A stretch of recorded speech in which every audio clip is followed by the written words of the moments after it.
TV조선 취재기자들이 전하는 뉴스의 중심 보도본부 한나인, 저는 신효섭입니다. 그제와 어제 기록적인 강추위에 이어서 오늘은 수도권을 비롯해 전국 거의 모든 지역에 많은 눈이 내려서 시민의 일상생활에 큰 지장을 줬습니다. 여기에 이른바 난방비 폭탄 문제까지 더해져 민심 흐름이 심상치 않아 보이자 대통령실이 오늘 취약 가구를 배려한 긴급 지원 대책을 내놓았습니다. 반면 민주당 이재명 대표는 에너지 고물가 지원금 명목으로 7조 5천억 원의 예산을 풀 것을 제안했습니다.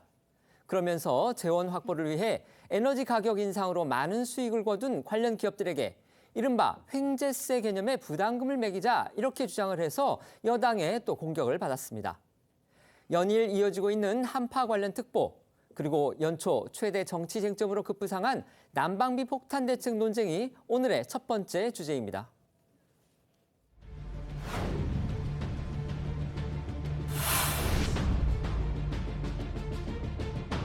너무너무 추워요. 그러니까 라면을 끓인 지 1시간 정도 지났는데요. 이렇게 얼어붙었습니다.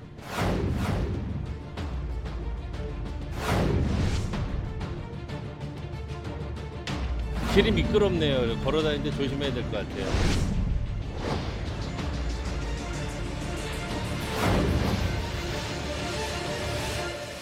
문재인 정권의 에너지 포퓰리즘의 그 폭탄을 지금 정부와 서민들이 다 그대로 뒤집어 쓰고 있는 그런 셈입니다. 대책을 충분히 마련하지 못했을 뿐만 아니라 남 탓을 하는 좋지 않은 상황에 처해 있습니다.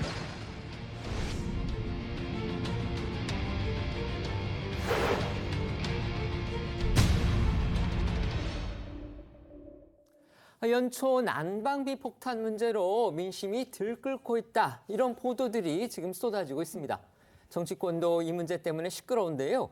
관련한 소식은 잠시 뒤 자세히 알아보도록 하고요. 먼저 기상 관련 특보부터 전해드리겠습니다. 어제와 그제 기록적인 추위에 이어서 오늘은 또 많은 눈이 내려서 말 그대로 설상가상인 상황입니다. 네, 지난 이틀간 전국을 꽁꽁 얼어붙게 만든 추위는 다소 누그러졌지만요. 오늘은 서울 등 수도권과 이 충남 서해안을 중심으로 많은 눈이 내리고 있습니다. 행정안전부는 오늘 0시부로 중앙재난안전대책본부 1단계를 가동하고 위기경보 수준은 관심에서 주의로 상향을 했습니다. 이 기상청은 오늘 오전 8시 10분을 기해서 서울 전역을 포함한 수도권 서남부와 이 충남 서해안에 대설주의보를 발효했는데요. 오전 0시부터 오전 8시까지 가장 많은 눈이 내린 곳은 충남 태안으로 8.5cm 눈이 쌓였고요. 특히 오전 2시에서 이 3시 사이에는 1시간 만에 3.7cm 눈이 쏟아졌습니다. 출근 시간대에는요, 서울 등 수도권에 또 많은 눈이 내렸죠. 네, 새벽부터 이어진 눈발이 출근 시간대가 가까워 오면서 더 굵어졌고 오전 9시 기준으로 서울을 포함한 수도권 서부와 남부 등 지역을 중심으로는 시간당 1에서 3cm 눈이 내렸습니다. 기상청은 대설주의보가 발효된 수도권 서부 등에는 오늘 오후까지 많게는 5cm가량 눈이 쌓일 것으로 예보했습니다. 중부지방의 눈은 밤에 대부분 그치겠지만요. 이 충청 남부와 남부지방에는 내일 오전까지 이어질 전망입니다. 밤사이 내린 눈이 강추위에 얼어붙은 데다 출근길에도 많은 양의 눈이 쏟아져서 수도권 직장인들 사이에선 이 지각이 속출하는 출근길 대란도 벌어졌습니다. 서울시가 지하철과 시내버스 전 노선에 출퇴근 시간대 집중 배차 시간을 30분 연장했지만 폭설로 인해서 이 버스 등 차량들이 제속도를 내지 못했고 지하철에는 승객들이 대거 몰리면서 극심한 혼잡을 빚기도 했습니다. 오늘 아침 시민들의 이야기 직접 들어보시죠. 이렇게 많이 올 줄 몰랐는데 생각보다 눈이 많이 오는 것 같습니다. 조금 일찍 나오기도 했고요. 젖어도 되는 옷 편하게 입고 나왔어요. 길이 미끄럽네요. 걸어 다니는데 조심해야 될 것 같아요. 내복을 입었어요. 평소 안 입다가 오래 걸렸어요. 평소보다 한 30분 더 걸린 것 같아요. 버스가. 여기에 눈이 늦은 오후까지 계속될 전망이어서 퇴근길도 혼잡이 예상되고 있습니다. 이 기상청은 오전부터 쌓인 눈이 얼어붙어서 이 빙판길과 살얼음이 낀 도로도 늘어날 수 있다고 발표를 했고요. 교통 및 보행자 안전에 유의를 당부하기도 했습니다. 서울교통공사는 퇴근길 집중 배차 시간을 30분 연장하기로 했습니다. 지금 대설주의보가 서울, 강원, 충북 지역까지 확대가 됐고요. 경기, 강원 지역에는 한파특보도 발효 중인데요. 내일부터 또 강추위가 이어진다고 하죠. 네, 맞습니다. 맞습니다. 일단 기상청에 따르면 눈은 오늘 오후 수도권부터 시작해서 밤이 되면은 대부분 지역에서 그칠 것으로 보이지만 안심하기에는 이릅니다. 내일부터 다시 기온이 크게 떨어질 전망이기 때문인데요. 내일 서울 아침 기온은요, 영하 9도로 예상이 되고 모레인 토요일 아침에는 영하 12도까지 내려갈 전망입니다. 도로에 내린 눈이 얼어붙어서 빙판길이 많은 만큼 미끄럼 사고에 주의를 하셔야겠고요. 또 수도 계량기 동파 등도 계속해서 신경 쓰셔야겠습니다. 그제와 어제 이틀간 이어진 이제 초강력 한파로 이미 피해를 보신 분들이 또 많다고 합니다. 네, 지난 이틀간의 한파는 한강을 얼리고 이 부산 바다까지 얼려버린 그야말로 강추위였는데요. 어제 서울 북쪽인 은평구에서는 수온주가 무려 영하 19.9도까지 내려갔고 이 서울시에 접수된 수도 계량기 동파 신고는 어제 하루 동안만 171건에 달했습니다. 그 추위가 얼마나 대단했는지 어제 저희 TV조선 취재기자가 직접 해본 실험 영상을 보시면요. 이 즉석 라면을 끓인 지 1시간 정도 만에 라면이 그대로 얼어붙었습니다. 또 온라인 커뮤니티 등에는 수도가 얼까봐 틀어놓은 물이 그대로 얼어 고드름처럼 변해버린 사진이 올라오기도 했는데요. 이 기록적인 강추위를 경험한 시민들의 이야기도 잠시 들어보겠습니다. 오늘 날씨 진짜 롱패딩 안 입으면은 진짜 얼어 죽을 것 같이 추운 것 같아요. 저 손이 너무 시려가지고 날이 너무 추워가지고 저 지금 얼굴이 너무 추워가지고 마스크 안 쓰면 목도리 없으면 안 될 것 같고요. 오늘 너무너무 추워요. 귀도 너무 시렵고. 이처럼 강추위도 힘든데 서민들로선 급증한 난방비가 또 큰 걱정입니다. 시민들이 저마다 자구책을 강구하면서 불만을 쏟아내는 등 민심 흐름까지 지금 심상치 않다고 합니다. 네, 맞습니다. 이 온라인 커뮤니티 등에는 난방비 절약 정보를 공유하는 글들이 이어지고 있고 난방 텐트를 구입했다거나 실내에서 옷을 더 두껍게 입는 등 자구책을 마련하는 시민들도 늘어나고 있습니다. 난방비 절약 정보를 공유하는 글에는 외풍이 들어오는 창틀을 스펀지 등으로 막아서 실내 온도를 높이거나 온수 온도를 조절하는 방법 등이 소개되고 있고요. 실내 보일러 온도를 최저로 맞춘 뒤에 난방 텐트 안에서 전기 멘트를 켜놓고 생활한다는 한 20대의 사연이 화제가 되고 있기도 합니다. 이번 달 난방비가 47만 원이나 나왔다는 한 시민의 이야기도 직접 들어보겠습니다. 근데 이번 달 난방비가 얼마나 나왔습니까? 저희 이번 달 47만 원이요. 지난해 같은 기간에는 적게 들 때는 10만 원 정도였고 많이 들 때는 한 28만 원 안팎이었는 것 같아요. 처음 받아보곤 어떠셨어요? 너무 놀랐죠. 저희는 보일러가 고장났나 이런 생각도 많이 했죠. 친정 어머니가 오셔가지고 아이들 봐주고 계시거든요. 그럼 저희 이제 어머니한테 드릴 용돈도 조금 줄여야 될 것 같고 식비도 줄여야 되고 문화생활도 좀 많이 줄여야 될 것 같은 상황인 것 같아요. 이 같은 여론은 정치권에도 즉각 영향을 미쳤습니다. 여야가 부랴부랴 대책을 내놓고 있지만 책임 문제를 두고서는 또 날선 공방을 계속하고 있죠. 네, 이 여야의 난방비 공방은요, 설 연휴 마지막 날부터 시작돼서 지금 3일째 이어지고 있습니다. 국민의힘은 난방비 급증의 책임이 지난 문재인 정부의 무책임 때문이라고 주장을 하고 있고 반대로 민주당은요, 현 정부가 이 난방비 폭탄을 사전에 예방할 수 있었다며 정부 무능을 공세의 포인트로 삼고 있습니다. 특히 이 취약계층의 난방비 지원을 이유로 30조 원의 추경을 압박하고 있는 이재명 대표는 오늘 오전 이 난방비 폭탄 긴급 대책 회의까지 열고 현 정부의 무능을 주장했습니다. 이재명 대표의 이야기부터 들어보시죠.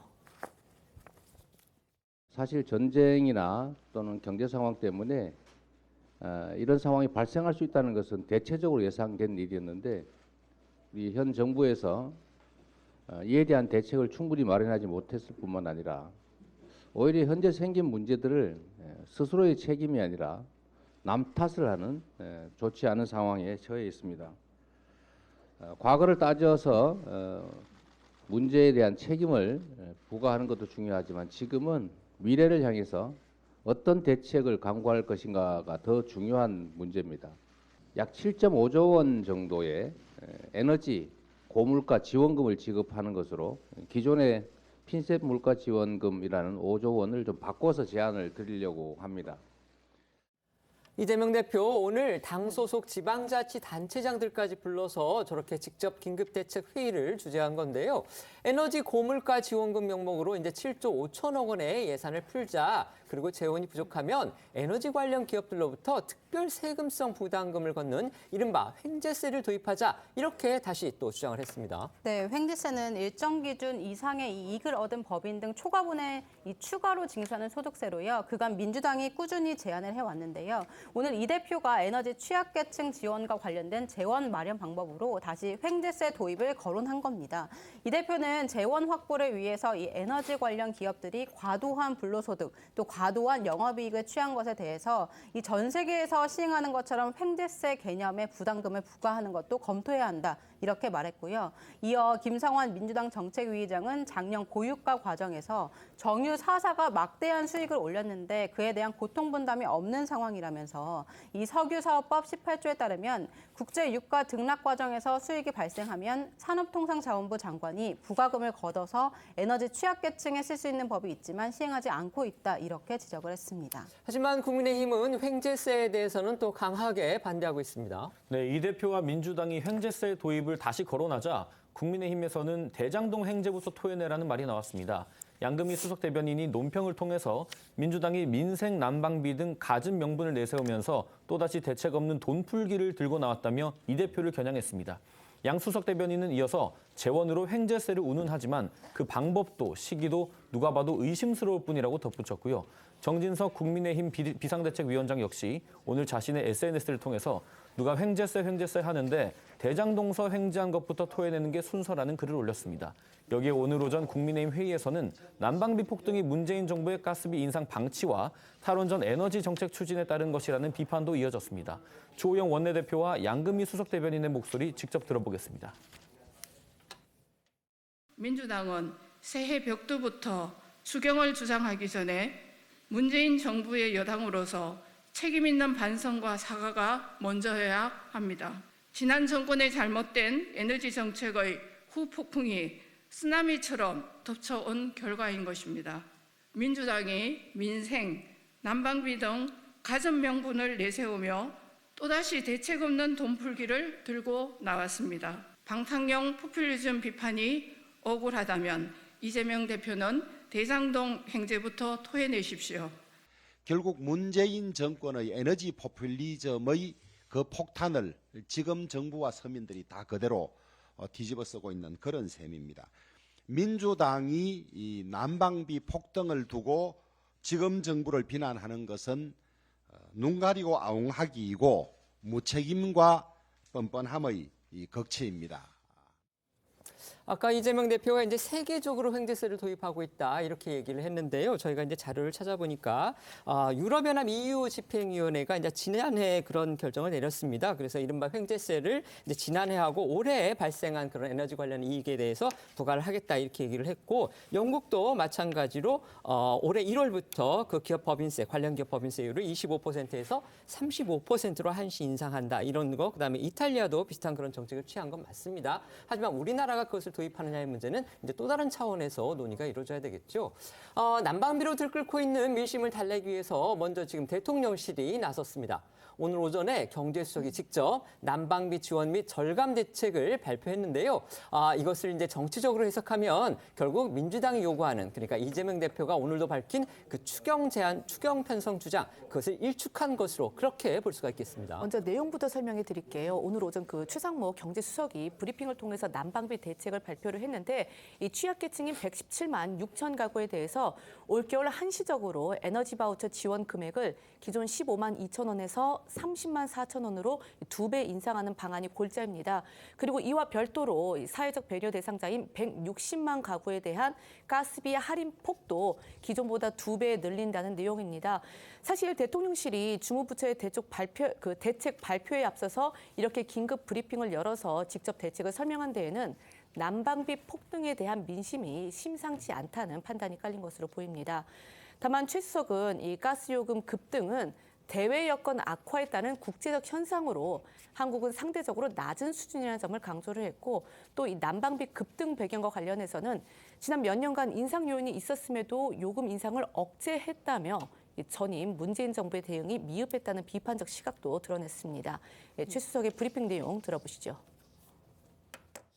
정부는 겨울 취약계층 난방비 지원 확대를 위해 에너지 바우처 지원 확대와 가스공사의 가스요금 할인을 대폭 확대하기로 하였습니다. 가스요금 인상은 전 세계적인 현상으로 미국, 영국, 독일 등 세계 주요국 또한 전년 대비 22년 주택용 가스요금이 최대한 2배에서 4배로 상승하는 등 전 세계적으로 가스요금이 최근 급등한 상황입니다. 우리나라의 가스요금 수준은 이들 국가 대비 23%에서 60% 수준으로 아직 낮은 수준을 유지하고 있습니다.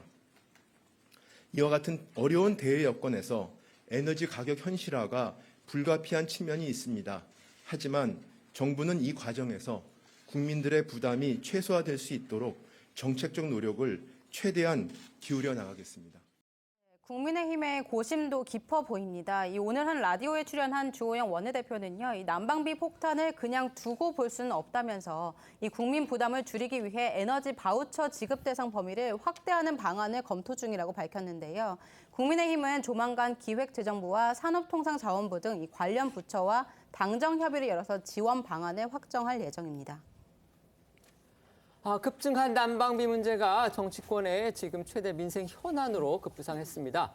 오늘 대통령실에서 이제 긴급 처방을 내놓았고요. 지금 여야도 각각 대책 마련에 나서고 있는 그런 상황인데요. 이재명 민주당 대표의 경우에는 이제 에너지 관련 기업들의 그 초과 이익 이 부분을 환수하기 위해서 이른바 횡재세를 도입하자 이런 주장까지 지금 하고 나왔습니다. 며칠 전이었죠. 그 양대 석유회사 우리나라가 있는데 그 회사에서 지금 직원들에게 월급 기준으로 1000%의 성과급을 지급했다. 이런 그 보도가 나와서 이것도 횡재세 논란을 괜히 키우는 거 아니냐 이런 지금 지적이 나왔었는데 아닌 게 아니고 마침 또 이재명 대표가 그런 주장을 지금 들고 나와서 또 논란이 지금 증폭되는 그런 양상입니다. 이 상황 어떻게 보십니까? 사실은 지금 현재 에너지 문제가 뭐 주로 석유, 가스 뭐 이거 두 가지 종류 아닙니까? 근데 이 석유, 가스는 잘 아시다시피 특히 LNG 같은 경우는 이제 러시아가 우크라이나를 침공함으로써 그 유럽에 보내던 그 가스관을 뭐 잠그는 문제에서부터 비롯됐거든요. 물론 그 1년 전인 2021년부터 이 국제적인 공급망이 좀 불안정하긴 했어요. 그리고 이제 작년 2월부터 그 이제 우크라이나 전쟁이 발발하면서 이런 문제가 됐고, 그래서 작년 한 해 동안 LNG 값이 엄청나게 뛰었습니다. 여기에 사실은 근본 원인이 있는 거예요. 근데 우리가 뭐 러시아의 책임을 물을 수는 없는 거 아닙니까? 그렇게 되면 사실은 문재인 정부 이제 거의 말기죠. 이 시점에 이렇게 국제적인 그 LNG 가격이나 유가가 인상되면 그 부분을 좀 그 충격을 완화할 수 있는 요금 인상 같은 게 필요했는데 마침 또 작년 3월에 대선이 있었단 말이죠. 그래서 대선 전에 그걸 억누르고 있었어요. 그러다 보니까 이제 대선 끝난 뒤에 줄줄이 올릴 수밖에 없는 구조가 돼 있는데, 물론 또 이렇게 얘기할 수는 있을 거예요. 아니 윤석열 정부에서 뭐 좀 가스공사나 한전에 빚이 늘더라도 그러더라도 이 충격을 완화할 수 있도록 뭐 조치를 취했으면 되는 것 아니냐. 뭐 그렇게 얘기할 수도 있겠죠. 그러나 그거는 결국 나중에 누군가는 갚아야 될 돈이란 말이죠. 결국 나라에서 갚지 않겠습니까? 그런 점을 본다면 첫 번째 원인은 전쟁에 있었지만 그다음에 두 번째 문재인 정부가 제때 올리지 않은 데에 원인이 있고 이걸 떠넘긴 거죠. 다음 정권으로. 그걸 이제 윤석열 정부가 지금 떠안은 결과인 것만은 적어도 사실관계는 분명해 보인다. 이렇게 말씀드리겠습니다. 전문가들 견해를 보니까 이제 그 가스공사 같은 경우는 적자라는 거를 미수금이라고 표현한다고 그러더라고요. 그러니까 가령 100원에 사왔는데 80원밖에 못 받고 팔았으면 그 20원은 거두지 못한 거다. 근데 그 부분을 지금 이제 가령 인상으로 결국은 그걸 보충을 해야 되는데 이걸 계속 미루게 되면 가스공사가 이제 국제적인 어떤 금융 신인도의 문제가 생기기 때문에 나중에 그 가스를 들여올 때 또 문제가 생긴다고 그래요. 그래서 지금 인상은 불가피하다. 이런 게 아마 전문가들 의견인 것 같습니다. 그걸 전제로 해서 한번 말씀해 주시죠. 네, 말씀해 주신 것처럼 지금 오늘 대통령실에서도 지금 가스비, 난방비가 올라가는 부분은 전 세계적 현상이기 때문에 불가피한 측면이 있다라고 또 입장이 나왔습니다. 말씀해 주신 것처럼 여러 가지 상황상 그리고 또 우크라이나 전쟁 사건도 있고 여러 가지 문제, 국제적인 상황에서 봤을 때 지금 난방비가 올라가는 상황은 어쩔 수 없는 부분인 것은 또 어느 정도는 인정해야 될 것 같습니다. 근데 이제 민주당이 지적하는 것은 이렇게 난방비가 폭등할 것이라는 것을 사실 예상할 수 있는 상황이었는데 과연 이 대통령실에서 이 정부가 얼마나 대비를 하고 철저하게 만반의 대비를 했는지 이 부분에 대한 의문입니다.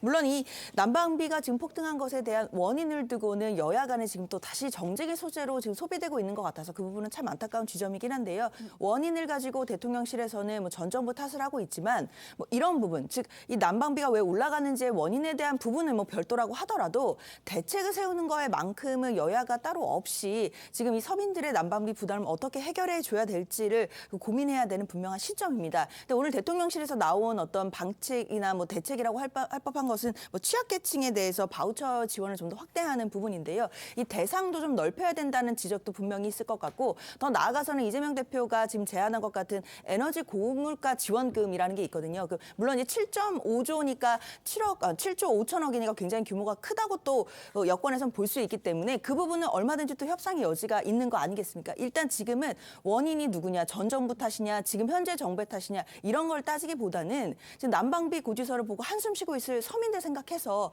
빨리 대책 그리고 이 난방비의 바우처 지원 대상을 어디까지 넓힐 것인지, 액수는 어디까지 할 것인지 이 부분에 대해서 실효성 있는 얘기가 좀 나와야겠습니다. 지금 변호사님 말씀해주신 부분들 그렇지 않아도 이제 여당도 고민이 있나 봅니다. 그래서 이제 조만간 당정 회의를 가지는데 아마 그 당정 회의에서 오늘 나온 대통령실의 그 대책을 기반으로 해서 지금 변호사님 말씀해주신 대로 좀 지원 대상을 넓힌다든지 그다음에 일반 어떤 지원금을 또 확대하는 문제라든지 이런 부분은 추후에 당정 회의에서 더 논의를 하겠다. 이게 지금 여당의 입장이라는 거 말씀을 드리겠습니다.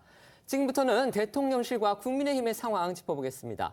우선 윤석열 대통령 오늘 국민의힘 지도부하고 오찬 회동을 가졌어요. 네, 맞습니다. 이 여권과 정부 관계자 등에 따르면요. 이 윤 대통령이 오늘 용산 대통령실에서 정진석 비대위원장과 주호영 원내대표, 또 성일종 정책위의장 등을 초청해서 오찬을 함께 했습니다.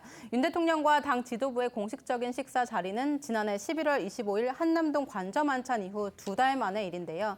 이 나경원 전 의원이 어제 전당대회 불출마 선언을 하지 않았습니까? 그 바로 다음 날 대통령과 여당 지도부가 오찬을 함께하는 것이어서 어떤 얘기가 오갈지 관심을 모으고 있습니다. 대통령실의 일정이라는 게 이제 상당히 대통령의 여러 가지 이제 공식 일정들을 감안을 해서 잡기 때문에 아마 어제 갑작스럽게 잡히지는 않았을 것 같은데 저희가 언제 잡혔는지 좀 보긴 해야 될 것 같아요. 명분은 이제 윤 대통령이 여당 지도부하고 아랍에미리트, 그다음에 스위스 순방성과 등을 공유한다. 이걸 지금 내세우고 있는데 하지만 말씀드린 것처럼 나 전 의원의 출마 문제를 둘러싸고 이제 연초부터 불거졌던 여권 내 갈등 기류 그리고 또 여권의 어수선한 분위기 이걸 당정 최고위층이 함께 수습해보겠다 이런 뜻도 있을 것으로 짐작이 됩니다. 네, 맞습니다. 이 내홍 양상을 보였던 이 당 상황을 윤 대통령이 직접 이른바 식사 정치로 추스르려는 성격도 있다 이런 해석들이 나옵니다. 어제 윤석열 대통령이 국무회의에서 아랍에미리트의 300억 달러 투자 결정에 대해서 신속한 후속 조치를 주문하면서 저부터 대한민국 1호 영업사원으로 신발이 닳도록 뛰고 또 뛰겠다. 국무위원들 한 분 한 분 모두 다 이 나라의 영업사원이라는 각오로 뛰어주시기를 부탁드린다. 이렇게 당부했다는 소식을 전해드렸었는데 그 뒷이야기도 조금씩 더 나오고 있습니다. 장관들한테 정치적 상황이나 이해관계에 신경 쓰지 말라 이런 또 당부도 했다고 합니다. 네, 맞습니다. 동아일보가 보도한 대통령실 관계자의 전언인데요. 윤 대통령이 국무회의 비공개 발언을 통해서 나는 대통령 자리를 목표로 정치를 시작한 게 아니고 국가를 정상화하기 위해 나온 것이라면서 이 내각은 정치적 상황이나 이해관계에 신경 쓰지 말고 국민과 국가에 도움이 되는 데 주력하라 이런 취지로 발언한 걸로 알려졌습니다. 정치적 유불리 흔들리지 말고 노동, 교육, 연금 등 이 3대 개혁 과제를 이행해 나가도록 내각에 거듭 독려한 것으로 해석됩니다. 나경원 전 의원의 어제 전당대회 불출마 선언이 어떻든 여권 내분 기류를 잠재우는 효과는 거뒀다. 이런 평가가 나오고 있습니다. 나 전 의원이 불출마를 결심한 속사정, 그리고 앞으로 전당대회에 어떤 영향을 미칠지 이 부분은 여전히 또 관심거리죠. 사실 나경원 전 의원 본인이 공개하지 않는 이상 이 불출마를 결정하게 된 이유는 저희가 추측할 수밖에 없는데요.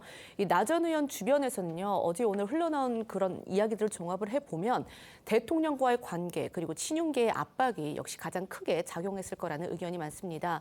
어제 저희도 전해드렸듯이 이 나 전 의원은 출마 여부를 두고 이제 고심하던 과정에서 대통령실과 갈등을 빚은 뒤에 본인뿐 아니라 이 나 전 의원을 도와주던 여권 인사들도 대통령실 관계자와 친윤계 측의 직간접적인 설득과 압박을 받았다고 합니다. 다음 총선에 공천이 걸린 문제이기 때문에 특히 나 전 의원 주변 인사들이 이 친윤계와 척을 지게 되는 상황에 큰 부담을 느꼈을 것으로 짐작이 되고 있는 상황인데요. 여기에 더해서 이제 나 전 의원 가족들의 만류도 컸다고 합니다. 건강이 좋지 않은 나 전 의원 부친의 만류가 불출마를 결정하게 된 요인으로도 보이는데요. 어제 나 나경원 전 의원의 불출마 선언 다시 한번 들어보시죠. 어떤 시련 앞에서도 저는 한 번도 숨지 않았고 제가 옳다고 생각하는 가치를 위해 싸웠습니다. 그런 저에게 오늘 이 정치 현실은 무척 낯섭니다. 지난 20여일 과연 내게 주어진 소명이 무엇인지 스스로 묻고 또 물었습니다. 저는 이번 국민의힘 전당대회에 출마하지 않습니다. 우리 당의 분열과 혼란에 대한 국민적 우려를 막고 화합과 단결로 돌아올 수 있다면 저는 용감하게 내려놓겠습니다. 건강한 국민의 힘 그리고 윤석열 정부의 진정한 성공을 기원하겠습니다. 나 전 의원이 저렇게 결심을 밝힌 어제가요. 마침 이제 나 전 의원 어머님의 오주기 제삿날이라는 그런 사실도 또 뒤늦게 알려졌습니다. 네, 때문에 이 나 전 의원으로서는요, 이 심경이 더욱 착잡하고 복잡했을 것으로 보입니다. 이 언론 보도들에 따르면 나 전 의원은 불출마 기자회견을 마친 뒤 이 지난 3주간 자신을 도왔던 이 측근들과 함께 이 서울 중구의 한 노포 음식점으로 이동해서요, 일종의 해단식 겸 위로의 자리를 가졌다고 합니다. 이 자리에서 나 전 의원이 오늘이 모친의 오주기 기일이다. 이 매듭 풀기가 참 힘들었다. 이렇게 소회를 밝혔고요. 일부 참석자들이 눈물을 보이자 나 전 의원은 이제 홀가분해졌다면서 다독인 것으로 전해졌습니다. 이 자리엔 정양석, 박종희, 윤종필 전 의원, 또 김민수 국민의힘 혁신위원을 포함해서 20여 명이 참석한 것으로 알려졌습니다. 이 나 전 의원이 SNS에 올린 영상도 눈길을 끌고 있습니다. 어제 오후 나 전 의원은 SNS에 불출마 선언과 함께 44분 37초가량의 영상을 함께 올렸는데요. 이 영상에는 지난해 3월 8일 서울시청 광장에서 열렸던 제20대 대통령 선거 마지막 유세 당시에 나 전 의원이 윤 대통령 지지 연설을 하는 모습이 담겨 있었습니다.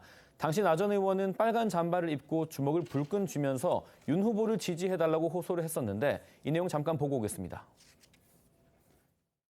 반드시 정권 교체해서 이제 새로운 대한민국 만들어야 되지 않겠습니까, 여러분? 망가진 대한민국을 바로 세우기 위해서는 누구보다도 정의감 있고 누구보다도 결단력 있고 누구보다도 결기 있는 사람이 필요합니다. 그 사람 누굽니까, 여러분? 이렇게 나 전 의원이 대통령 선거 기간 윤 대통령을 지지했던 영상을 올리자 일각에서는 최근 윤 대통령과 대통령실 간에 빚어진 마찰에 대한 우려를 줄이려는 의도가 아니겠냐 이런 분석도 나왔습니다. 나경원 전 의원 다 아시다시피 어제 전당대회 경선에 출마하지 않겠다. 그러니까 당권 경쟁에서 이제 자기는 물러나겠다. 이런 뜻을 이제 밝혔기 때문에 후속돼서 또 이어지는 관심은 과연 그렇다면 앞으로 윤석열 대통령과 나경원 전 의원의 관계 그리고 이른바 윤핵관 그러니까 친윤 세력과 나 전 의원의 관계는 앞으로 어떻게 설정이 될지 이 부분에 지금 관심이 모아지고 있습니다. 좀 더 구체적으로 설명을 드리면 이제 가장 뭐라고 그럴까요? 그 기본적인 1차적인 관심이 그거죠. 과연 나경원 전 의원이 다음 총선에서 공천을 받게 되느냐. 결국 이 부분입니다. 이것과 관련해서 지금 여러 가지 또 해석들이 나오고 있던데요. 먼저 한번 말씀해 주시죠. 사실은 나경원 전 의원이 불출마를 선언하면서 3월 8일이면 3월 9일 대선 하루 전날 아닙니까? 하루 전날 본인이 윤석열 당시 후보를 지지 연설을 하는 장면을 올렸단 말이죠. 저는 거기에 상당한 정도의 메시지가 있다고 봅니다. 무슨 얘기냐면 사실은 나는 이렇게 여기서 비록 그 윤핵관이나 이른바 윤 대통령 주변 사람들이 압박을 받아서 그 대표 경선에 출마하지 않겠지만 그러나 그렇다고 해서 윤 대통령하고 내가 척을 지는 건 아니다. 이 말을 나경원 전 의원이 하고 싶었던 거죠. 그래서 사실은 그동안에 이제 윤 대통령과 윤 대통령 주변과를 이렇게 분리하는 전략을 썼던 거 아니겠습니까? 그렇죠. 네. 그 때문에 어찌 보면 사과도 한번 맞습니다. 왜곡된 정보 왜곡된 정보 이렇게 해서 이제 네. 그런 문제도 생겼지만 어쨌든 그런 생각에는 변함이 없는데 문제는 오히려 윤석열 대통령 쪽에 있다고 봅니다. 무슨 얘기냐면 앞으로 저렇게 윤 대통령 하고 척을 지지 않겠다는 나경원 전 의원의 의지가 확고한데 그러면 윤 대통령은 나경원 전 의원과 그런 관계를 회복할 생각이 있느냐 없느냐는 게 훨씬 더 중요한 문제가 되죠. 현재까지의 여러 가지 흐름을 보면 윤 대통령은 그런 생각이 없어 보여요. 그러면 이제 내년 총선에 나경원 전 의원이 과연 역할을 할 수가 있을 것이냐? 그거는 나 전 의원 본인이 직접 나경원이 없으면 국민의힘이 내년에 뭐 수도권에서 의석을 확보하는데 문제가 생길 소지가 있다는 것을 저는 보여줘야 된다고 봅니다. 그렇지 않으면 아마 윤석열 대통령은 나경원 전 의원에 대해서 손을 내밀지 않을 가능성도 있다. 이렇게 봅니다. 네, 한번 말씀해 주시죠. 저도 뭐 위원님 말씀해 주신 것과 기본적으로는 동일한데요. 특히 나경원 전 의원 같은 경우에는 대통령과 대립각을 세우는 부분, 그렇게 보여지는 거에 대해서는 굉장히 꺼려했지만 소위 윤핵관이라고 할 수 있는 친윤계 세력들이랑은 뭐 대립각을 세우는 것도 마다하지 않는 모습이었거든요. 앞으로도 이 기조를 계속 가져갈 것으로 보입니다. 특히 다음 총선에서 본인이 역할을 하거나 또는 공천을 받기 위해서는 본인의 존재감을 표시를 해야 될 텐데 지금으로서는 좀 중진 정치인으로서의 체면을 많이 구긴 상황인 건 분명하거든요. 그럼 다음번에 본인의 존재감을 다시 또 일깨우기 위해서는 대통령실과는 대립각을 두지 않겠지만 친윤 세력들 그리고 윤핵관 세력들의 어떤 공천과 관련한 그 권력 다툼 속에서 본인은 그것과 다르다. 그런 모습들과 다르다는 모습을 보여주면서 어제도 또 했던 얘기들 중에 솔로몬의 진짜 엄마 같은 그런 마음으로 그 불출마를 선언했다. 이렇게 얘기를 했거든요. 그 얘기에 모든 게 담겨있다고 생각이 드는데요. 결국 나경원 전 의원은 본인만이 진정으로 국민의힘이라는 당을 위하는 사람이고 윤핵관이나 친윤계 사람들 같은 경우에는 자신들의 권력을 위하는 사람들이기 때문에 그런 부분을 좀 차별화를 하면서 또 마찬가지로 대통령실과는 대립각을 절대 두지 않으면서 그런 방향으로 본인의 좀 어떤 정치적인 입지를 다시 다질 그럴 가능성이 있다고 예상이 됩니다. 네. 다른 여당 당권 주자들은 이제 나 전 의원의 불출마 선언 이후에 더욱 바쁘게 움직이는 듯한데요. 특히 양강 주자로 불리는 김기현, 안철수 두 진영의 신경전 아주 치열합니다. 네, 국민의힘 당권 주자들은 오늘도 바쁘게 움직이면서 표심 호소에 나섰는데요. 김기현 의원은 오늘 오후 마포구에서 열리는 당 전현직 의원 모임 마포 포럼에 참석해서 지원을 호소할 예정입니다. 김무성 당 상임고문이 중심이 된 이 마포 포럼에는요, 국민의힘 소속 전현직 의원 40여 명이 활동 중입니다. 안철수 의원은 오늘 오전 인천 지역 민간 경제단체인 인천 경영 포럼에 참석을 했습니다. 이 자리에서 안 의원은요, 이 대한민국의 7대 시대 정신을 주제로 강연에 나섰다고 합니다. 또 윤상현 의원은 강원도로 향하고 이 조경태 의원은 국회에서 통합의 전당대회를 만들자 이런 취지의 기자회견을 열었습니다. 어제도 말씀드렸듯이 이제 관심은 나 전 의원을 지지했던 당원들 표심이 누가 얼마나 많이 가져가느냐 바로 이 부분입니다. 이제 나경원 전 의원을 지지하는 당심에 일정한 지분이 있다. 그런 평가가 많기 때문인 건데요. 양강 후보 모두 벌써부터 나 전 의원을 향해서 러브콜을 지금 보내고 있습니다. 앞서 나 전 의원이 불출마 회견 이후에 기자들 질의응답에서 연대 가능성을 묻는 질문에 불출마 결정을 하는 데 있어서 어떤 후보나 다른 세력의 요구나 압박에 의해 결정한 건 아니었다면서 앞으로 전당대회에 있어 이 역할을 할 생각은 없다고 선을 긋긴 했습니다. 하지만 김 의원과 안 의원은 연일 연대 가능성을 언급하고 있는 상황입니다. 먼저 김기현 의원은 오늘 한 라디오에 출연해서 뿌리를 같이 하는 사람이 서로 마음 맞추기 좋을 것이라며 나 전 의원의 지원을 기대를 했고 안철수 의원 역시 나 전 의원과의 연대를 희망했습니다. 관련 내용 듣고 오겠습니다. 하고 오랫동안 정치적 행보도 같이 하고 지향성도 또 가지고 있는 가치관도 굉장히 유사하고 무엇보다도 한 번도 탈당하지 않고 이 정통성 가진 뿌리 정당 우리 그 보수 정당을 지켜온 영원한 당원 동지 아닙니까? 그러니까 당연히 영원한 당원 동지로서 해야 될 역할을 서로 나누고 같이 공유하고 해야 되죠. 어느 정도 아마 시간이 저는 필요하시리라고 생각합니다. 어느 정도 좀 마음도 좀 가라앉으시고 할 때 한번 뵈려고 합니다.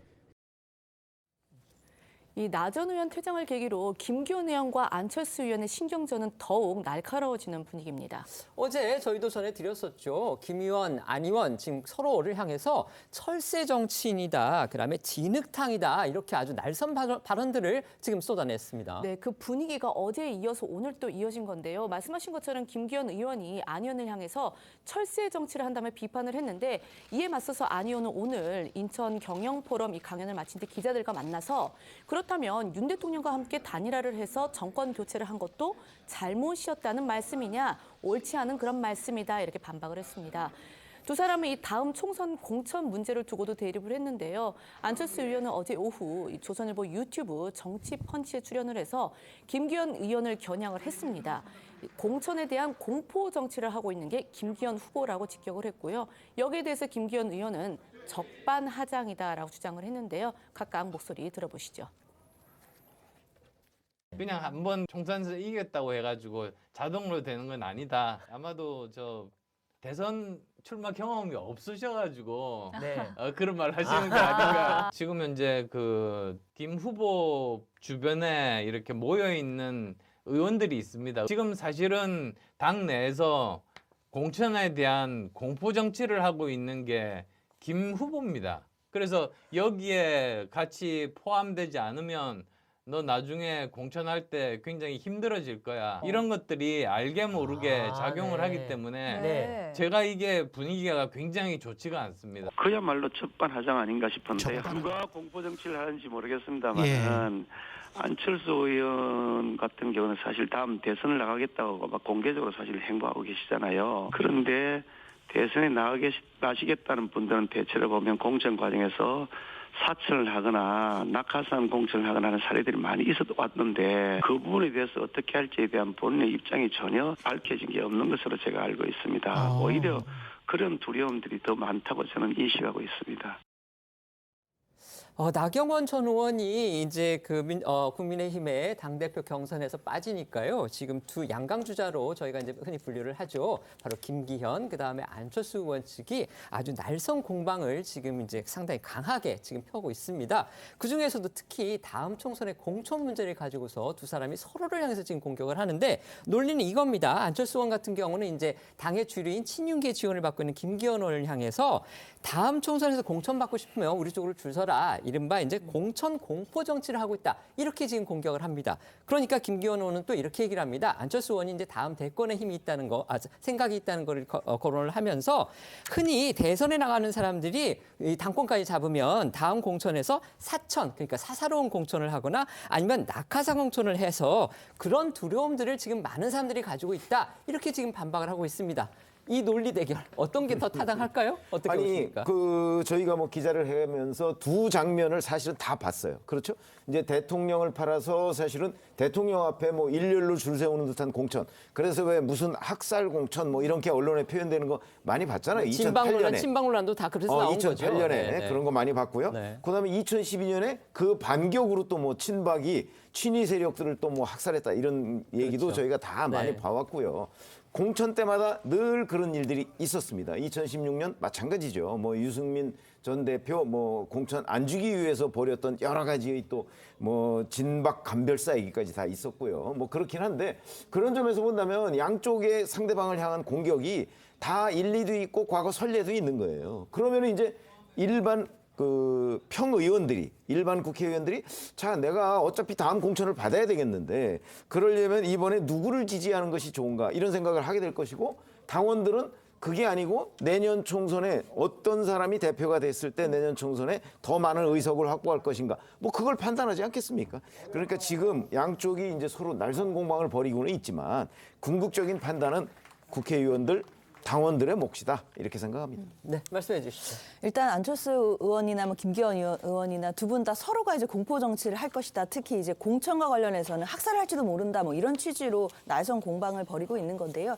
저는 그래도 둘 중에 한 분이 좀 더 논리적이다라고 한다면 안철수 의원이 상대적으로 좀 더 논리적일 수 있겠다라는 생각이 듭니다. 그러니까 김기현 의원을 향한 공격 그 내용이요. 예, 왜냐하면 그렇게 느낄 수밖에 없는 게 지금 현재 어제 나경원 전 의원이 불출마를 선언하는 그런 장면까지 보았을 때 어떻게 보면 나경원 전 의원이 불출마하는 과정에서 친윤 세력들의 공개적이고 또 집단적인 저격이라든지 압박이 있었다는 것 국민 여러분들 대부분 보실 때 다 부인하기 어려운 그런 얘기라고 할 수 있겠습니다. 그렇기 때문에 안철수 의원이 말하고 있는 것 공천할 때 굉장히 힘들어질지도 모른다. 즉 윤심이 아니거나 친윤계가 아니면 공천에서 어려울 것이니 줄을 서라라는 공포 정치가 되고 있는 거 아니냐라는 이제 지적을 한 것 같고요. 지금 현재 상황에서 벌어지고 있는 것으로 봤을 때는 안철수 의원의 얘기에 대해서 국민 여러분들이 조금 더 고개를 끄덕이지 않으실까라는 생각이 듭니다. 네. 국민의힘이 이처럼 당대표 경선 문제로 시끄럽다면요. 민주당의 가장 뜨거운 이슈는 바로 이재명 대표의 사법 리스크겠죠. 이 대표 역시 고심이 깊은 듯합니다. 어제 밤이었습니다. 11시간 넘은 늦은 시간에 자신의 SNS에 관련한 메시지를 올렸다고 합니다. 네, 맞습니다. 이 대표는 어젯밤 11시 16분쯤 자신의 SNS에 어처구니 없는 일, 사필 규정할 것입니다. 라는 짧은 글을 올렸습니다. 이와 함께 김만배 천화동인 1호 아무도 몰라 너라는 것이라는 이 제목의 기사를 공유를 했는데요. 해당 기사는 정영학 회계사가 이 검찰 수사 과정에서 제출했던 이른바 정영학 녹취록에서 김만배 씨가 천화동인 1호는 유동규 내가 아닌 유동규 전 본부장 개인의 것이라는 취지의 발언을 했다는 그런 내용인데요. 이 대표는 검찰이 유 전 본부장 등의 이 추가 공소장에 이 대표가 김만배 씨로부터 이 대장동 사업에 따른 수익 배분 약속을 직접 보고받고 승인했다고 적시한 것을 반박하는 취지에서 이 해당 기사를 올리고 사필 규정이라는 글귀를 적은 것으로 풀이가 되고 있습니다. 이 대표는 오는 28일 있을 이 검찰 소환 조사에서도 대장동 수익이 자신에게 오지 않았고 이 녹취록 등 증거를 종합을 하면 자신의 최측근인 정진상 전 실장이나 김용 전 부원장이 포함된 유동규 내가 아닌 유동규 개인에게 수익이 최종 도달했다는 주장을 펼 것으로 전망이 됩니다. 이 대표 검찰 출석을 앞두고서 이제 공식 일정도 재개를 했는데요. 어제는 당내 초선 강경파 모임인 철험회 의원들과 만났습니다. 또 오늘은 민주당의 전통적인 지지 기반인 호남으로 간다고 합니다. 네, 이 대표는 오늘 1박 2일 일정으로 이 전북 일대를 방문해서요 민생 챙기기에 나섭니다. 오늘 오후에 전북 정읍의 한우 축사와 이 가축 시장을 방문한 뒤에요. 오늘 저녁 전주에서 당원들과 만나서 현장 간담회도 진행할 예정이고요. 이 내일은 전북 익산시청에서 현장 최고위를 진행한 뒤에 군산 공설시장도 방문할 계획입니다. 앞서도 전해드린 대로 이 난방비 폭탄에 대한 비판 여론이 거세지는 가운데 이 적극적인 민생 행보를 통해서 자신의 사법 리스크를 전환하고 이 텃밭 지지 세력의 결집을 꾀하겠다 이런 의도로 풀이가 됩니다. 이 대표는 호남행에 앞서서 어제는 친명 성향이 강한 철험회 소속 의원들과 오찬을 함께했습니다. 당 지도부 측에선 박찬대 최고위원도 동행을 했습니다. 이 참석 의원들은 1시간 반가량 진행된 오찬 회동에서 이 대표에게 설 민심 동향과 당무에 관한 개인 의견을 전한 걸로 알려졌습니다. 이 현안에 대한 의견을 나누는 의례적인 식사 자리라고 설명을 했지만 정치권 일각에서는 이 대표가 검찰 출석을 앞두고 강성 지지층 결집에 나선 것이란 해석이 나오기도 했습니다. 이 대표는 회동을 끝난 뒤에 기자들과 만난 자리에서 오찬 회동에서 어떤 얘기를 나눴는지에 대해 말을 아꼈습니다. 어제 철험회 의원들과 회동을 마친 후 이 대표 모습부터 영상으로 보겠습니다. 대표님 안에서 어떤 얘기 나누셨습니까? 밥 잘 먹고 갑니다. 안에서 검찰 소환조사 관련된 얘기도 하셨나요? 28일 이후에 새벽 조사 받으실 계획 있으세요? 저희는 한 번만 딱 가실까요? 한 번 더 선임을 해서 가시죠. 고생하셨습니다. 철험회 소속 의원들은 이제 다 아시다시피 야당 안에서도 강경파 중에 강경파로 꼽힙니다. 이 대표에게 어떤 얘기들을 했을지 궁금한데요. 구체적으로 알려진 내용이 좀 있습니까? 사실 이 대표는 말을 아꼈지만 회동 이후 나온 이 철험회 소속 의원들의 발언과 또 일부 언론 보도를 통해서 어제 회동 자리에서 나온 이야기들이 일부 알려졌습니다. 이 철험회 소속 의원들은요, 이 대표에게 검찰의 야당 탄압 수사에 당이 적극적으로 맞서야 한다는 의견을 전한 것으로 알려졌었고요.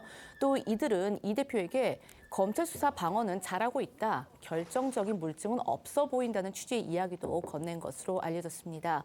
이 외에도 이 철험회 의원들이 검수완박을 주장해왔던 만큼 이날 오찬 자리에서도 이 검찰 개혁의 필요성을 언급을 했고요. 또 내년 총선에 대한 언급도 있었다고 합니다. 어제 회동에 참석했던 민병덕 의원 목소리 잠시 들어보시죠. 민주당이 조금 더 강하게 해달라는 이런 저런 민심에 대해서도 드렸습니다. 이번에 철험회 의원님도 같이 가시는 건가요? 아니면 검찰 출석과 관련해서는 얘기한 바가 없어요. 대표님은 쉬는 날 본인이 가시겠다고 하셨고 저희는 그걸 존중합니다. 좀 민주당이 강하게 나가야 된다는 거는 구체적으로 어떤 방식이 있을까요? 검찰이 울트라 검찰공화국을 만들어서 실은 굉장히 편파적인 활동을 하고 있는 거잖아요. 이런 상황에서 좀 민주당이 역할을 해달라라는 얘기들이 지역에서 많이 있었고 그 얘기를 전달해 드렸어요. 고개 끄고 하셨죠. 네, 방금 들으신 대로 이 철험회 의원들은요, 검찰 소환 조사에 혼자 가겠다는 이 대표의 의지를 존중한다는 뜻을 밝히고요. 오는 28일 검찰 출석에 대해 별다른 얘기를 나누진 않았다고 합니다. 이 대표 어제 당 최고위원 회의에서도 이제 오는 28일이죠. 검찰에 이제 나 혼자 나가겠다 이런 뜻을 재차 강조했다고 하는데요.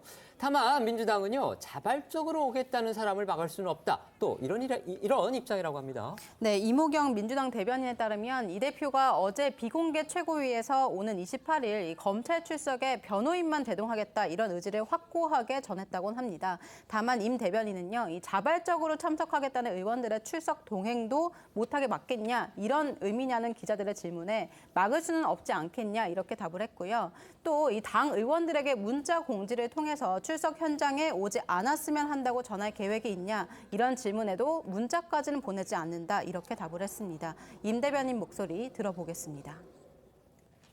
28일에 대통령 검찰 출석할 때 그 의원님들 같이 가는 거는 아니요. 오늘도 당대표님의 결정은 확고하셨습니다. 변호인과 출석하겠다라고 말씀하신 그러한 부분에 있어서는 오늘도 당대표님께서는 확고한 말씀을 우리 최고위원들에게 해주셨습니다. 자발적으로 참석하시는 의원님들 같은 경우에도 의원들을 뭐 출석을 해라, 같이 가자, 가지 말라 막을 수는 없는 거 아닙니까? 최고위에서는 또 여러 가지 말들이 나왔지만 그거는 별도로 최고위원들께서 결정할 부분이라고 말씀하셔서 더 이상의 말씀은 하지 않으셨습니다. 네, 이런 가운데 일부 언론들의 보도에 따르면요. 포토라인에는 같이 안 서더라도 이 개별적으로 동행해서 힘을 실을 예정이라는 뜻을 밝힌 민주당 의원들이 상당수 있다고 합니다. 하지만 비명계에서는요, 여전히 이 대표의 사법 리스크하고 당을 분리시켜서 대응해야 한다 이런 목소리가 나오고 있죠. 특히 이제 기소까지 될 경우에는 당 대표직에서 물러나야 한다 이런 목소리까지 지금 나오면서 계파 갈등 여전히 숙제로 지금 남아 있습니다. 맞습니다. 비명계 김종민 의원 오늘 한 라디오 인터뷰에서 이재명 대표를 둘러싼 사법 리스크에 대한 사실관계는 본인만 알고 있는 것이라며 이 부분을 민주당이 책임질 수는 없는 것이라고 강조를 했습니다. 또 비명계 이상민 의원도 어제 한 라디오 인터뷰에서 이 대표가 기소될 경우 당헌 80조의 원칙을 지켜서 당대표에서 일단 물러나야 한다고 주장하기도 했습니다. 두 사람의 목소리도 들어보겠습니다. 당의 그러한 이재명 당대표의 사법적 의혹이 번지거나 확장돼서 그 사법적 리스크 위험 부담을 당도 떠안게 되면 그다음엔 걷잡을 수가 없습니다. 당원 이제 80조 그 기소되면 당직자들은 원칙적으로 당직을 물러나도록 되어 있지 않습니까? 사실은 저 개인적인 생각은 그 원칙을 지켰으면 좋겠습니다. 이재명 당대표도 기소가 된 이상은 당대표를 일단 물러나서 무고함을 밝히는 데 전력을 다하고 무고함이 밝혀지면 복귀하도록. 이재명 대표와 관련된 측근들과 관련된 개별적인 사실관계를 우리가 이게 맞다 틀리다 하는 거는요. 그거는 국민들이 잘 신뢰를 안 합니다. 본인만 알고 또 이 사법 문제라는 게 나중에 가보면 또 여러 가지 새로운 사실 나오거든요. 이 사실관계를 가지고 민주당이 책임지고 할 수는 없어요. 이건 특히 이상민 의원은 이 대표 체제로 총선을 치를 경우에 선거 전망이 밝지 않다고 본다면서 그런 의견을 가진 의원들이 많이 있다고 말하기도 했습니다. 이재명 대표의 검찰 출두 날짜가 지금 이틀 앞으로 다가왔습니다. 이런 상황에서 이 대표를 겨냥한 대장동 일당의 새로운 진술도 계속 알려주고 있는데요. 유동규 씨가 JTBC와의 인터뷰에서 또 새로운 내용을 주장했습니다. 네, 맞습니다. 유 전 본부장은요, 그 JTBC와의 인터뷰에서 이 대장동 일당들에게 대장동 사업 입찰에 참여하라는 말을 먼저 제안했다는 등의 주장을 내놓은 바 있었는데요. 이어서 유 전 본부장은 이 정진상 전 실장이 이 대표가 있는 그런 자리에서 이명박 전 대통령의 청계천처럼 이재명 성남시장의 업적도 필요하다는 말을 꺼냈고 이를 함께 논의를 했다고 주장을 했습니다. 이명박 전 대통령의 청계천 재정비 사업이죠. 그것과 같은 업적으로서 얘기된 것이 바로 성남 제1공단의 공원화, 바로 이거라는 겁니다. 네, 맞습니다. 이 성남시 신흥동에 제1공단이 있던 그런 땅에 공원을 만드는 사업이었는데 이게 성남시절 시절 이 대표의 핵심 공약이었습니다. 그리고 이제 대장동 사업자들이 그 공사비를 냈다고 하는데요.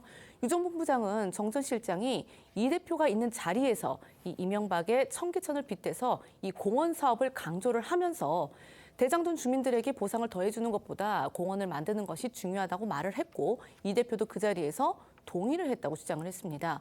검찰은 이 대표가 이 정치적 치적을 위해서 민갑 사업자들에게 유리한 요구를 들어주며 막대한 이익을 몰아줬다고 판단을 하고 있습니다. 네, 다만 이런 내용들은 이 유 전 본부장의 주장을 바탕으로 하고 있습니다. 이 대표 측은 유 전 본부장의 진술만으로 이 허구를 조작하는 검찰 주장에 답변할 가치를 느끼지 못한다면서 단 1원도 사적으로 착복하지 않았다는 입장을 고수하고 있는데요. 이 중앙일보에 따르면 이 대표는 최근 비공개 회의에서도 이 자신이 지난 2014년 대장동 일당의 입찰 참여를 먼저 제안했다는 이 유 전 본부장의 주장에 대해서요. 이 대장동 사업 시작도 하기 전인데 어떻게 그런 이야기를 하겠냐면서 적극 반박했다고 전해졌습니다. 그러면서 이 대표는 유 전 본부장의 인터뷰를 포함해서 최근 나오고 있는 관련 보도들이 너무 소설을 쓰듯이 없는 사실을 이야기한다는 취지로 성토했다고 합니다. 유 전 본부장이 이제 태도를 바꿔서 구체적인 진술을 내놓기 시작한 시점, 지난해 9월 말이다. 이렇게 지금 알려져 있는데요. 이재명 대표가 고 김문기 전 성남도시개발공사 개발 1처장을 모른다. 이렇게 말한 것이 계기가 됐다는 그런 보도도 또 나왔습니다. 네, 조선일보 보도 내용입니다. 유 전 본부장은 대장동 수사 1년여 만인 지난해 9월 26일 검찰에 오늘부터 실체적 진실을 밝히고 싶다. 그것이 최선이라고 생각한다는 진술서를 내면서 혐의를 인정하고 구체적인 진술을 내놓기 시작했다고 합니다. 그날은 이 대표가 대선 과정에서 고 김문기 전 처장을 모른다고 말해서 허위사실 공표 혐의로 기소된 지 보름 정도가 지난 때였다고 합니다. 유 전 본부장은 지난해 한 언론 인터뷰에서도 김 전 처장을 모른다는 이 대표의 발언을 듣고 진술하기로 결심했다고 밝힌 바가 있습니다. 지난 대선 과정에서 고 김문기 전 처장을 모른다고 말했던 이 대표의 목소리를 들어보고 지난해 말에 나온 유동규 전 본부장의 발언까지 들어보겠습니다. 이분은 말씀드렸습니다만 일부에서는 그 산하 직원이고 해외 출장도 같이 갔는데 어떻게 모를 수 있냐 그러지만 제가 그 실제로 하위 직원이라서 기억이 안 나고요. 거짓말은 또 다른 거짓말을 할 거고 수많은 거짓말을 해야 될 겁니다. 결국 그 거짓말은 한계에 도달할 거고 밝혀질 겁니다. 다. 유 전 본부장의 진술 태도가 바뀐 후에 검찰은 유 전 본부장으로부터 구체적인 진술들을 확보할 수 있었다고 합니다. 유 전 본부장은 정진상 전 실장과 김용 전 부원장, 김만배 씨까지 총 4명이 의형제 관계를 맺었으며 김 씨의 대장동 지분 배분 약속을 정 전 실장 등에 계속 보고를 했고 당연히 이 대표에게도 보고됐을 것이라고 생각한다는 진술을 확보한 걸로 전해졌습니다. 유 전 본부장은 김만배 씨가 약속한 지분을 자신과 정 전 실장, 김 전 부원장이 나누겠다고 한 것은 형식적인 절차로 사실상 이 대표가 쓰자고 하면 모두 갖다 줘야 하는 돈이라고도 진술했다고 알려졌습니다. 검찰은 이 대표의 소환 조사를 앞두고서요. 어제죠. 정진상 전 실장을 불러서 이제 조사를 했습니다. 결국 이제 막판 혐의 다지기에 들어갔다. 이런 평가가 나오고 있습니다. 네, 맞습니다. 검찰은 어제 이 대표의 최측근인 정진상 전 실장을 불러서 대장동과 위례 신도시 사업 의혹에 대한 이 대표의 지시와 관여 여부를 집중적으로 추궁을 했다고 하는데요. 검찰이 이 대장동 개발 비리 의혹 등의 정점에 이 대표가 있다고 보고 이 막바지 길목 수사에 집중하고 있다는 그런 해석이 나오고 있습니다. 이와 별개로 검찰은요, 이 대표의 이 출석 시간과 횟수 등을 놓고 또 이 대표 측과 신경전도 이어가고 있는데요. 저희가 전해드린 대로 검찰은요, 이 대표가 말한 오는 28일 오전 10시 30분보다 1시간 앞서 출석을 해야 하고 또 최소 이틀간의 조사가 필요하다는 입장을 검찰이 이 대표 측에 전했지만 이 대표 측에서는 아직 명시적 답변은 내놓지 않고 있다고 합니다. 그러니까 과연 28일 하루 조사로 끝날지 아니면은 검찰 측 주장대로 조사가 하루 더 이루어질지 또 이 대표가 28일 언제 정확히 출석을 할지 이 부분은 저희가 이제 지켜봐야 할 것으로 그렇게 생각이 되고요. 이 대표 조사가 어쨌든 이루어질 텐데 그 다음 검찰의 카드는 과연 뭐가 될지 이것도 궁금합니다. 네, 법조계 일각에서는 검찰이 앞서서 이 대표를 소환 조사했던 성남FC 의혹과 이 대장동 의혹을 병합해서 이 대표에게 구속영장을 함께 청구할 것이다. 이런 관측이 지배적인데요. 이는 이 사안의 무게를 키워서 영장 발부 가능성을 높이고 이 대표의 체포동의안을 처리할 국회에 대한 여론의 압박이 커질 수도 있다는 점에서 묘수다. 이런 평가가 나옵니다. 하지만 이 상대적으로 사건 구조가 단순한 이 성남FC 사건은 이 대표에 대한 추가 조사 가능성이 적지만요. 이 사안이 복잡한 대장동 수사의 경우에는 이 대표에 대한 추가 수사가 계속 필요할 수도 있어서 결국 검찰이 두 사안을 개별적으로 처리할 것이라는 전망도 나오고 있습니다. 기본적으로 지금 검찰이 이재명 대표에 대해서 구속영장을 청구할 거다. 이 부분 역시 아직은 확인된, 그다음에 확정된 사실은 아니기 때문에 아까 지금 저희 기자가 말씀드린 거는 그 부분을 가정해서 말씀을 했다는 거, 그거 다시 한번 말씀을 드리고요. 이런 가운데서 민주당에서는 이제 벌써부터 이재명 대표를 상대로 한 체포 동의안이 만약에 국회로 오면 부결시켜야 한다. 이런 의견이 또 나왔다고 합니다. 네, 친명계 김남국 의원의 주장입니다. 김 의원은 오늘 한 라디오 인터뷰에 출연을 해서 검찰이 이 대표에 대한 구속영장을 청구할 것이라고 예측을 한다며 체포동의안이 국회로 넘어오면 당연히 부결시켜야 한다고 주장을 했습니다. 김 의원 목소리부터 들어보겠습니다. 마음대로 무도하게 할 것이다라는 것이 일반적인 평가이기 때문에 저희도 아마 구속영장을 청구할 거다라고 이렇게 예측을 하고 있습니다. 지금 저희가 2월은 지금 회기 중이기 때문에 아마 넘어오게 되면 체포동의안 처리 표결을 해야 될 것으로. 그러면 뭐 당연히 저는 부결시켜야 된다라고는 입장이고요. 국민들 입장에서는 이게 특혜 아니냐라고 생각할 수 있지만 우리 헌법이 정하고 있는 무죄 추정의 원칙에 따라서 진실이 어떤 것인지를 모른다라고 하면 적어도 구속된 상태에서 사실은 이게 재판받는 것과 그렇지 않은 게 엄청난 차이거든요. 그래서 이재명 대표 같은 불구속 상태에서 재판을 받게 하는 게 맞다. 이재명 대표는 그 전. 들으신 대로 김 의원은 국민들이 이 특혜라고 생각할 수도 있지만 헌법이 정하고 있는 무죄 추정의 원칙에 따라 불구속 상태로 재판을 받는 게 맞다고 주장을 했습니다. 하지만 국민의힘 정진석 비대위원장은 이재명 대표가 당대표직을 방패막이로 삼고 있다면서 민주당은 이재명 지키기를 그만해야 한다고 비판했습니다. 정 위원장 목소리도 들어보겠습니다. 이재명 대표는 당대표직을 방패막이 방탄막으로 삼고 있습니다. 민주당은 이재명 지키기에만 열을 올리고 있습니다. 제발 이제 일 좀 합시다. 이재명 대표는 당대표직을 내려놓고 검찰에 출두해야 합니다. 아까 저희 기자가 전해드린 대로 이재명 대표가요, 어젯밤 11시가 넘어서 거의 12시 가까운 시각에 대장동옥이나 이런 부분과 관련해서 이제 자신의 결백을 주장하는 그런 부분, 그런 글을 또 올렸고요. 그 다음에 아까 또 전해드렸듯이 지금 중앙일보 기사 내용이긴 한데 어제 오전에 비공개로 열렸던 당 최고위원 회의에서 JTBC하고 유동규 씨하고 한 인터뷰 내용, 그러니까 유동규 씨가 이재명 대표의 책임을 아주 강하게 주장한 그런 부분이 있었습니다. 저희도 전해드렸었는데 그걸 모두 부인하면서 소설 같은 얘기다 이렇게 주장을 했다고 합니다. 결국 이제 이틀 앞으로 다가온 검찰 출두를 앞두고서 이재명 대표 상당히 심경이 좀 복잡할 것으로 그렇게 예상이 되고 또 이렇게 밤늦게 글을 올리는 걸 보면 상당히 좀 흔들리고 있지 않느냐 이런 추측까지 좀 할 수 있지 않나 생각도 들거든요. 어떻게 생각하십니까?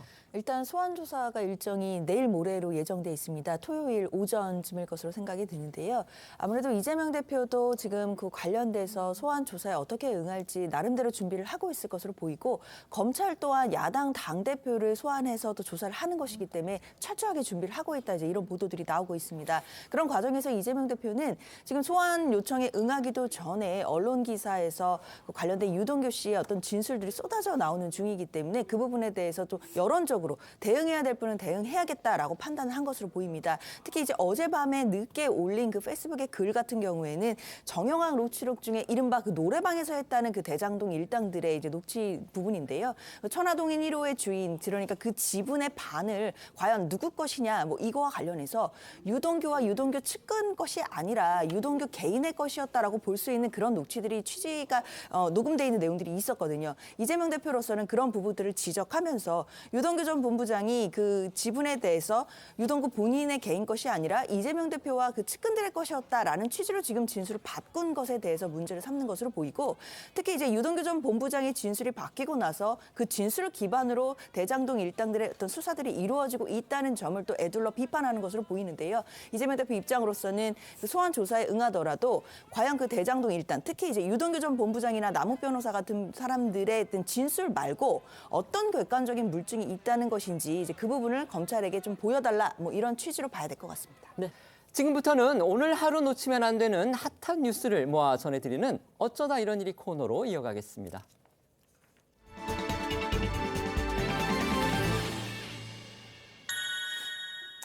첫 번째 키워드는요, 또 재벌가 마약입니다. 오늘 검찰이 부유층 마약 사범 적발 상황을 발표를 했는데 거기에 재벌가는 물론이고 전직 고위층의 자제들이 또 다수 포함됐죠. 네, 맞습니다. 이 상습적으로 대마초를 피우고 주변에 판매까지 한 부유층 자제 등 20명이 이 검찰에 적발이 돼서 이 가운데 17명이 재판에 넘겨졌습니다. 검찰은 남양유업 창업주 손자 홍모 씨, 고려제강 창업자 손자 홍모 씨, 그리고 연예인 안모 씨 등 10명을 구속 기소했고요.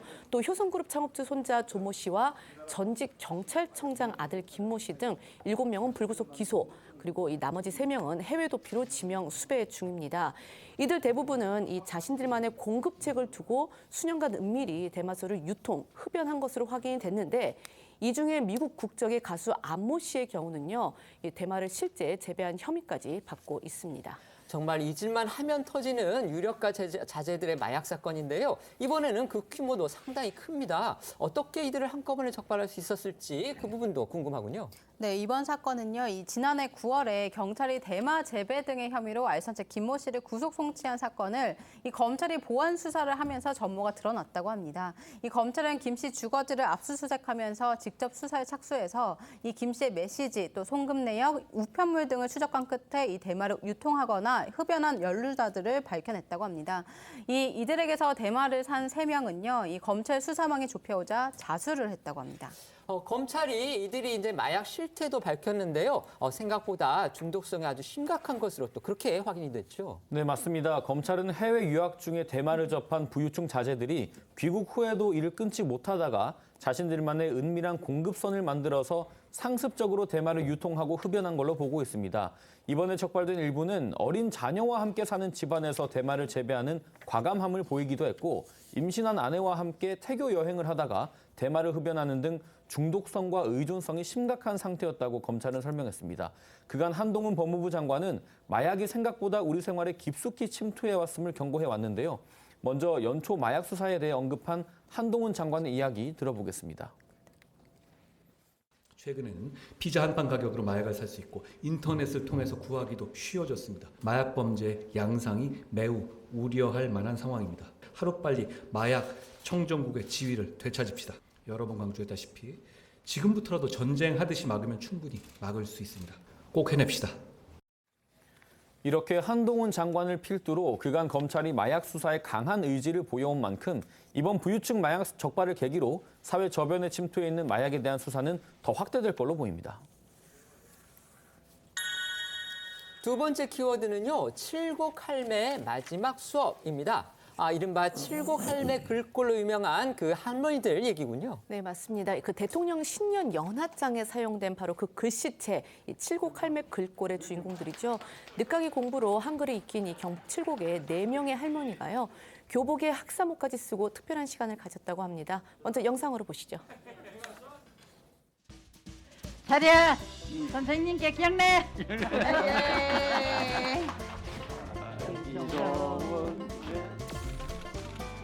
아이고 잘. 아이고 학생 공부 잘하고 춤을 한번 춰야지 가서. 아이고 잘하네. 아이고 잘하네. 아이고 잘하네. 축하해요. 이제 할머니 이제 어디나 학교 어디 나온다 가면 대학교 나온다 이 가셔야 됩니다. 행복대학교 졸업했다 이러면 돼. 아이고 잘한다.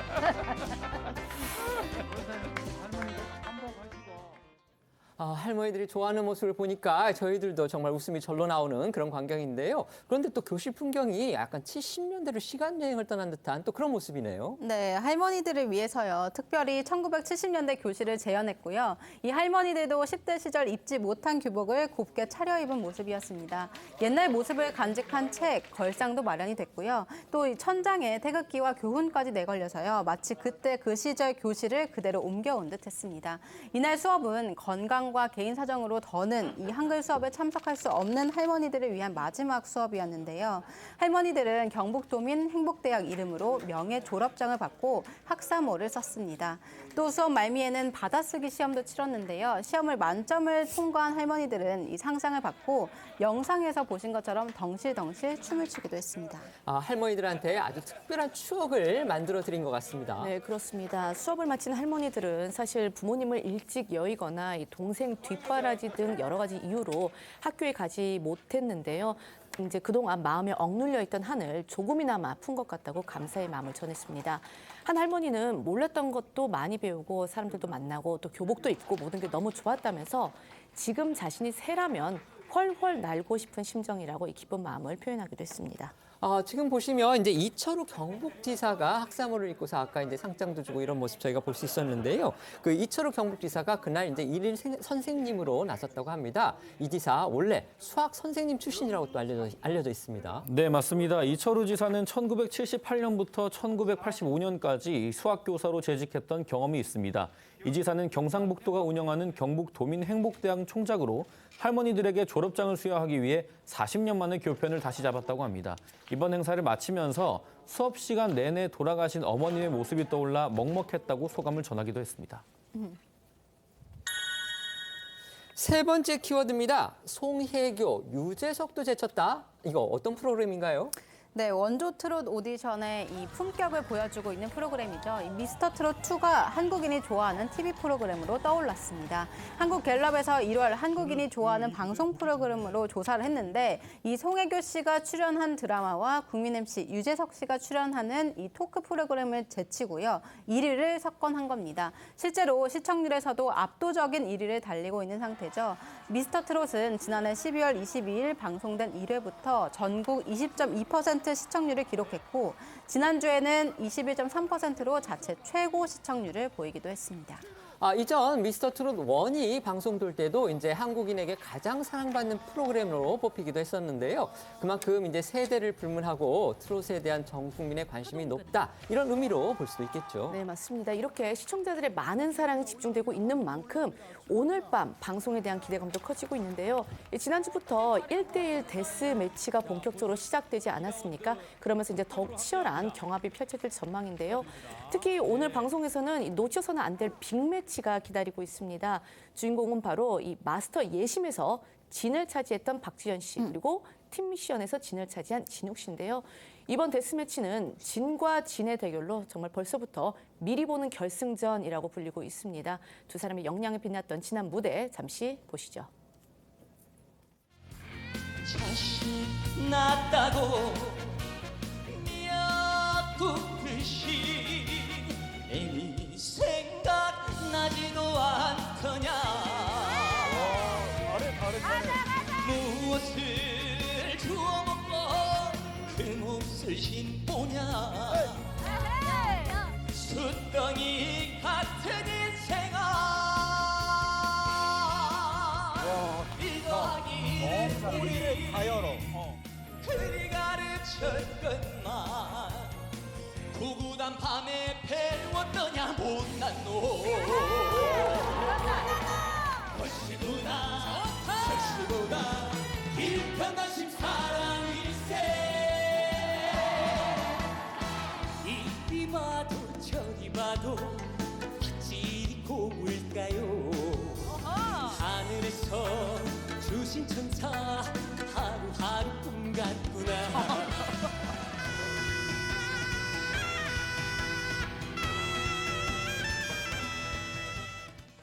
네, 진욱 씨와 박지현 씨는 이번 데스매치 연습 과정에서요. 사고를 제대로 한번 쳐보겠다, 진왕강 다시 뺏어오겠다 이렇게 매서운 승부욕과 자신감을 불태운 것으로 알려졌습니다. 과연 이 마성의 음색 진욱 씨와 우렁찬 화로 보이스 박지현 씨 중에서 승리를 차지할 단 하나의 진 누가 될지는 오늘 밤 10시 미스터 트롯 2 본방송에서 확인하시기 바랍니다. 데스매치가 시작이 되면서 이제 본격적으로 참가자들 본인의 매력, 그러니까 음악적인 능력을 이제 저마다 발산을 하고 있는데요. 지난 방송에서도 또 화제가 된 출연자들이 있었죠. 네, 무려 15대 0으로 압도적인 승리를 거둔 김용필 씨와 졌지만 잘 싸웠다는 평을 들으면서 박수를 받았던 하동근 씨 등 데스매치 참가자들은 이 수준 높은 무대로 팬들을 감동시켰습니다. 특히 심수봉의 비나리를 선곡해서 애절한 감성을 선보이며 승리한 진혜성 씨 무대는 이 높은 조회수를 기록하면서 화제가 되고 있습니다. 깊이 있는 보이스와 환상적인 꺾기로 정통 트로트의 진한 맛을 살린 진혜성 씨의 무대 다시 한번 보겠습니다. 서리 가슴을 뚫고 사랑이 시작된 날 또다시 운명의 배신 넘어가네. 나 당신 사랑해도 될까요? 말도 못하고 한없이 애타는 나의 눈짓들, 세상이 온통 그대 하나로 변해버렸어.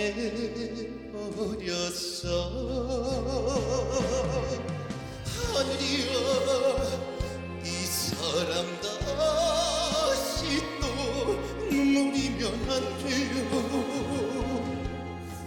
하늘이여, 저 사람 영원히 사랑하게 해줘요.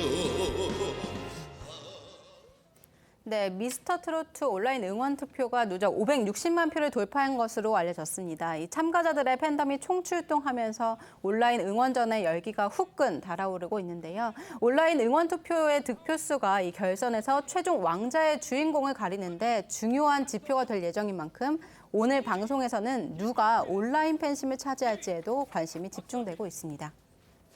온라인 투표는 한 사람이 한 번에 7명씩 하루에 한 번 할 수 있습니다. 그 부분 참고하시면 좋겠습니다. 저희는 1분 뒤에 다시 돌아오겠습니다. 오늘 준비한 소식은 여기까지입니다. 저희는 내일 오후 1시에 더 핫한 소식으로 찾아뵙겠습니다. 시청해 주셔서 고맙습니다.